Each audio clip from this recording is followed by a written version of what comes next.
Hello friends, this is Panjwani again.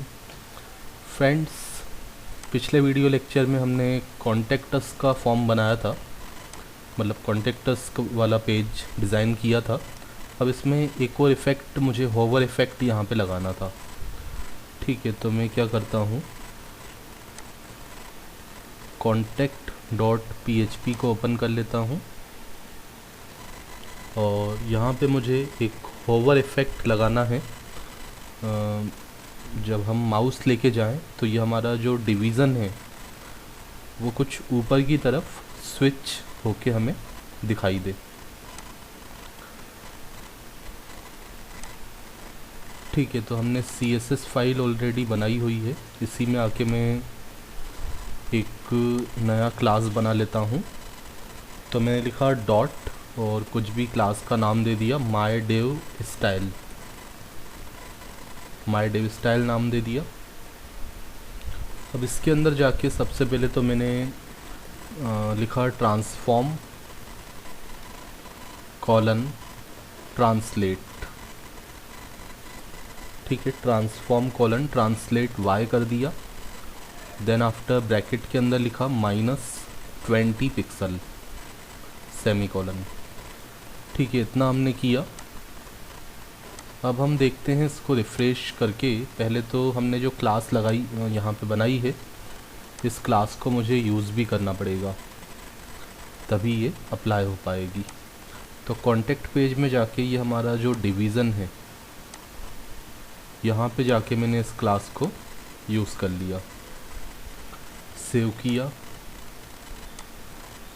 Refresh करके देखा तो यहाँ पे अभी कोई इफ़ेक्ट नहीं दिख रहा है मुझे। एक बार हम इसको दूसरे ब्राउज़र में भी ओपन करके देख लेते हैं।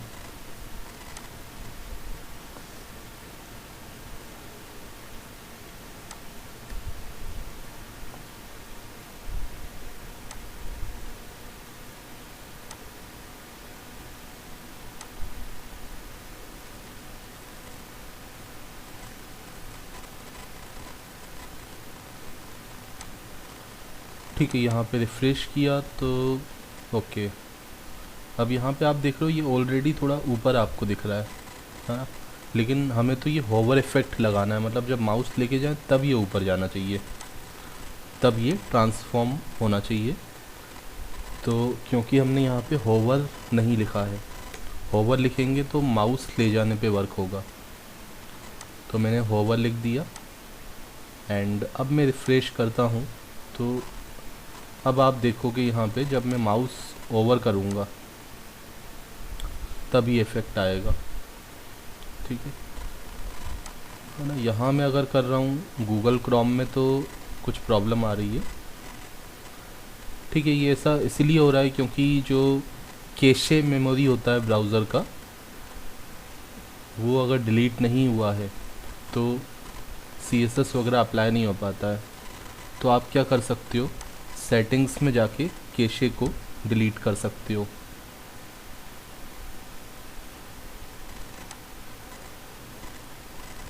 ठीक है, तो आप यहाँ पे चले जाओ क्लियर ब्राउजिंग डेटा, और इस पे जाके आप क्या करो,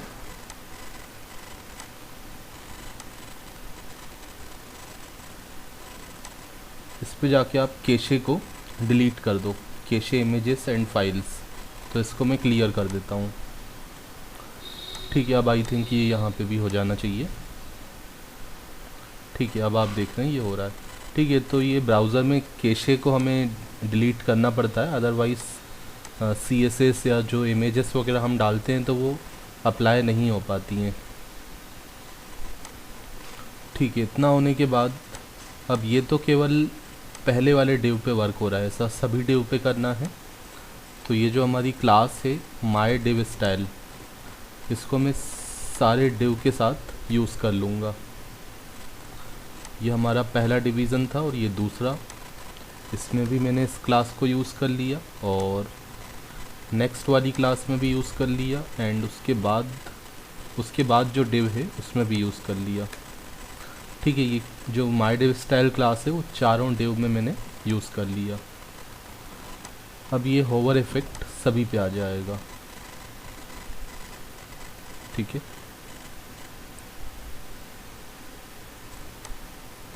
इसके अलावा आप एक शेडो इफ़ेक्ट भी चाहें तो इसमें लगा सकते हैं, मैं देख लेता हूँ लगा के। तो यहाँ पे हम लिख देते हैं box shadow, box shadow colon 0 0 20 pixel and again मैंने लिखा 0, उसके बाद RGBA red green blue and I think A का मतलब शायद एम्बियंट होता है, 0,0,0.3 सेमी कॉलन। अब मैं इसको सेव करता हूँ और रिफ़्रेश करता हूँ, तो इससे एक शेडो इफ़ेक्ट आपको दिखेगा। अगर आप चाहें तो ये भी लगा सकते हैं। ओके, इतना होने के बाद हम लॉगिन करते हैं यूज़र से। अबाउट अस पेज को हम बाद में डिज़ाइन कर लेंगे। तो मैंने यूज़र नेम पासवर्ड दिया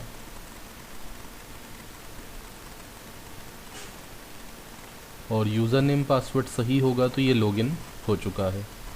लॉगिन होने के बाद अब मैं सबसे पहले यहाँ पे सेंड फीडबैक के लिए एक फॉर्म बना लेता हूँ, ताकि यूज़र जो है एडमिन को फीडबैक सेंड कर पाए। तो feedback.php इस नाम का पेज हमें क्रिएट करना है। तो राइट क्लिक करके मैंने यहाँ पे एक पेज क्रिएट कर लिया, इसका नाम दे दिया feedback.php।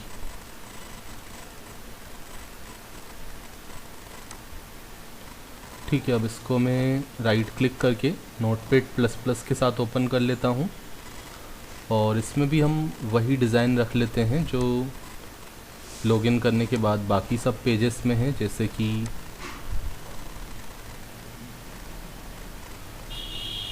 ठीक है, मतलब इंडेक्स पेज का डिज़ाइन ही हम यूज़ कर लेते हैं। ये यूज़र का जो होम पेज है उसका डिज़ाइन यूज़ कर लेते हैं। तो यूज़र का होम पेज,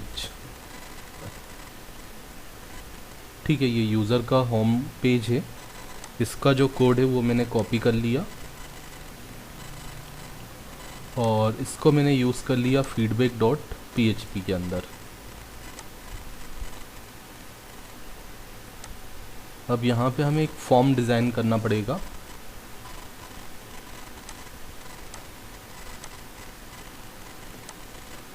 ठीक है, तो मैं ये जो डिवीज़न है ये पूरा हटा देता हूँ, या फिर यहाँ टेबल से मैं इसको हटा देता हूँ, क्योंकि मुझे यहाँ टेबल नहीं बनाना, मुझे तो यहाँ पे एक फॉर्म बनाना है। ठीक है, तो एक फॉर्म यहाँ बना लेते हैं। यहाँ पे सबसे पहले तो हम लिख देते हैं सेंड फीडबैक।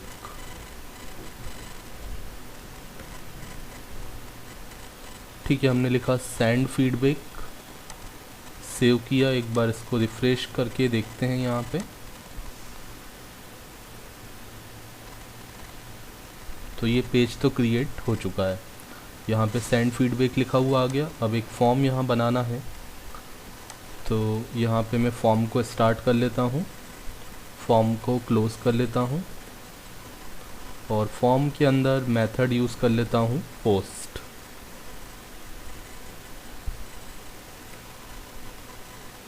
ठीक है, उसके बाद मैं यहाँ पे लेबल का यूज़ करता हूँ, लेबल को क्लोज़ कर देता हूँ। और अब मुझे देखना है कि मुझे क्या क्या एंटर करना पड़ेगा फीडबैक सेंड करने के लिए। देखो, नाम तो हमें ऑलरेडी मिल जाएगा, कहाँ से, सेशन से।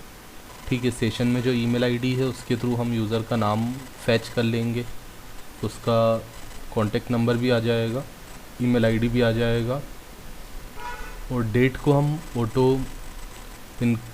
ऑटो जनरेट कर देंगे, फिर मैसेज। ठीक है, अब लेकिन यहाँ पे एक प्रॉब्लम मुझे दिख रही है कि ये साइज़ हमने काफ़ी कम दिया है वेयर केयर में। तो ये साइज़ हम थोड़ा सा चेंज कर देते हैं। इसको कैसे चेंज होगा, ये एडिट यहाँ पे होगा शायद।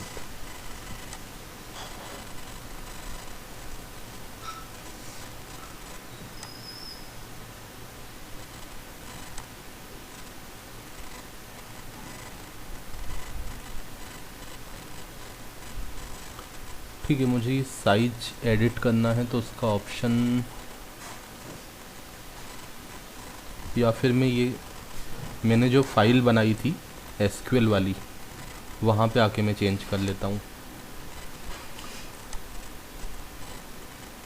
ठीक है, तो ये फीडबैक का टेबल हमने बनाया था, तो इसका साइज़ इंक्रीज़ कर देते हैं। ये फीडबैक का मैसेज तो साइज़ उसका ज़्यादा हो सकता है, 200, 300, 400 आप कर सकते हो। डेट का साइज़ भी थोड़ा सा इंक्रीज़ कर देते हैं। ईमेल आईडी 30, 40 भी चल जाएगा। मोबाइल नंबर ठीक है 10 रख सकते हो। नाम 30, ओके ठीक है, नाम बड़ा भी हो सकता है तो आप 40 भी रख सकते हो। ठीक है, इतना किया। अब मैं क्या करता हूँ, इस टेबल को फिर से वहाँ पे क्रिएट कर लेता हूँ। तो मैंने कॉपी कर लिया और इसको मैं डिलीट कर देता हूँ यहाँ से। डिलीट करने के लिए हमें इसको सेलेक्ट करना पड़ेगा। फीडबैक वाला टेबल डिलीट करना है तो फीडबैक को सेलेक्ट कर लिया और ड्रॉप पे क्लिक कर दिया। ओके, तो ये टेबल यहाँ से डिलीट हो चुका है। अब एसक्यूएल में जाके हमने फिर से टेबल क्रिएट करने की क्वेरी लिख दी, गो पे क्लिक किया तो ये टेबल यहाँ पे क्रिएट हो गया फीडबैक नाम का। एंड देन आफ्टर हम यहाँ पे फॉर्म क्रिएट कर लेते हैं।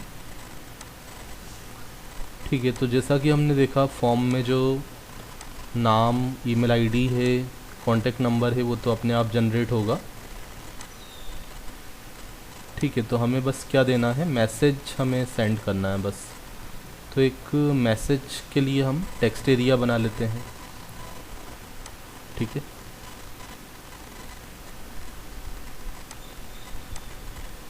तो मैं यहाँ पे एक टेक्स्ट एरिया बना देता हूँ।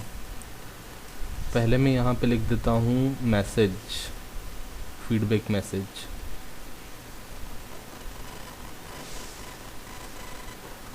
ठीक है, मैंने यहाँ पे टाइप किया फीडबैक मैसेज और उसके बाद एक टेक्स्ट एरिया बनाया, text area, and text area को फिर मैंने क्लोज कर लिया। और यहाँ पे मैं क्लास यूज़ कर लूँगा फॉर्म कंट्रोल। ठीक है, फॉर्म कंट्रोल क्लास का यूज़ किया एंड इसका कुछ नाम भी रख देंगे। ठीक है, तो नेम एट्रीब्यूट का यूज़ करके मैंने यहाँ पे नाम दे दिया इसका। जो नाम डेटाबेस के कॉलम में दिया है वही नाम मैंने यूज़ कर लिया, YMSG, मतलब योर मैसेज, आपका जो मैसेज है। और इस एंकर टैग को तो यहाँ से हटा देते हैं। इसकी जगह हमें क्या करना है, एक बटन बनाना है, सबमिट का बटन। तो यहाँ पे एक ब्रेक स्टेटमेंट लगाया और सबमिट का बटन बना दिया। Input type equal to submit, value जो बटन के ऊपर लिखा हुआ है, तो मैं चाहता हूँ बटन के ऊपर सबमिट लिखा हुआ आ जाए। एंड इसका नाम भी मैंने रख दिया सबमिट।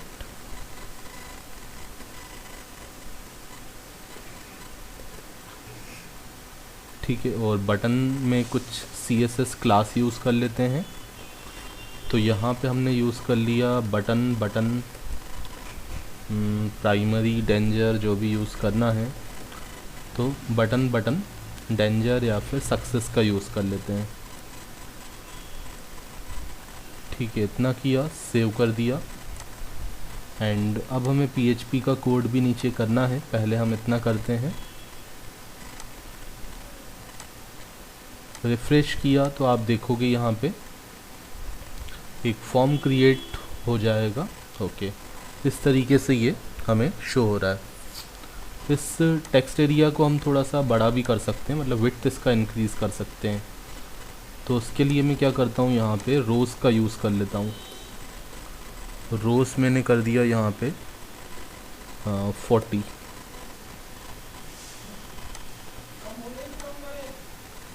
रिफ़्रेश किया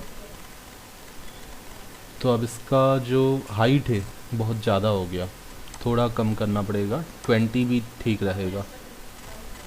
सेव किया, रिफ़्रेश कर दिया।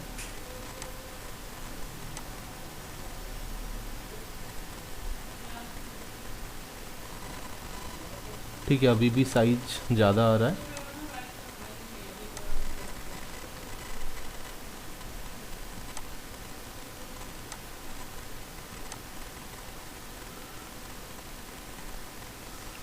ठीक है, तो रोज़ से आप क्या कर सकते हो, हाइट चेंज कर सकते हो ये। ठीक है, तो यहाँ पे यूज़र क्या करेगा, कुछ भी टाइप करके सबमिट करेगा, तो ये मैसेज जो है एडमिन को डिस्प्ले होना चाहिए। ठीक है, जो भी उसका फीडबैक रहेगा। ठीक है, वो तो केवल यूज़र तो केवल मैसेज सेंड करेगा, लेकिन यूज़र का नाम, ईमेल आईडी, कॉन्टेक्ट नंबर और जिस डेट को मैसेज किया है, ये सारी चीज़ें भी हम क्वेरी के अंदर सेट करके एडमिन के पास भेज देंगे। ठीक है, सेशन से हमें डेटा मिल जाएगा, नाम, मोबाइल नंबर, ईमेल आईडी, ये सब सेशन से डेटा मिल जाएगा। उसके बाद डेट के लिए तो हम डेट फंक्शन का यूज़ कर सकते हैं जो PHP में होता है। ठीक है, तो वो सब हम करेंगे नेक्स्ट वीडियो लेक्चर में। मिलते हैं नेक्स्ट वीडियो लेक्चर में। Thanks for watching.